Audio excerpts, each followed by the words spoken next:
up their position around the monument in the middle of the square. All we could hear and see of their fate was the tracer bullets and the sound of heavy guns used against them. The army, ignoring the burning buses which served as barricades, was implacable. They moved in on the square from several directions, including the Forbidden City itself.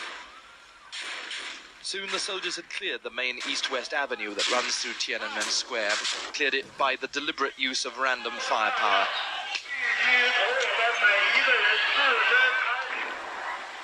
The statue to democracy, erected in the last week of the students' occupation of the square as a symbol of their aspirations, has been entirely destroyed. The bicycle rickshaws scooped up the injured. Others were shunted onto bikes and pedaled to hospital. Many were carried away by frantic local residents.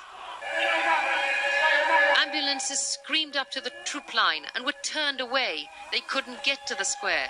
2 ambulance drivers were shot and injured. Earlier, we'd been driving at the back of the Forbidden City, the old part of Peking, near the square. We picked up a woman with a bullet in the head and took her to the nearby children's hospital, into a scene of near mayhem.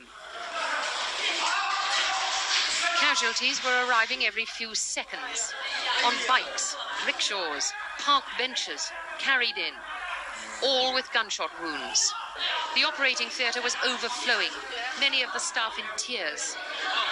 In 20 minutes, 40 seriously injured were brought for emergency surgery. 2 were already dead.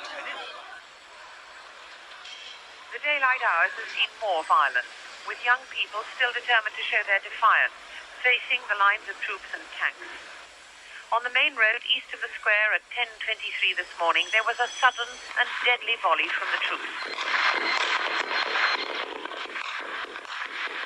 The crowd ran, and bodies were left lying in the road. The lines of troops across the entrance to the square regrouped as the injured were raced away on any available transport. The burnt-out vehicles and signs of battle were not confined to this area.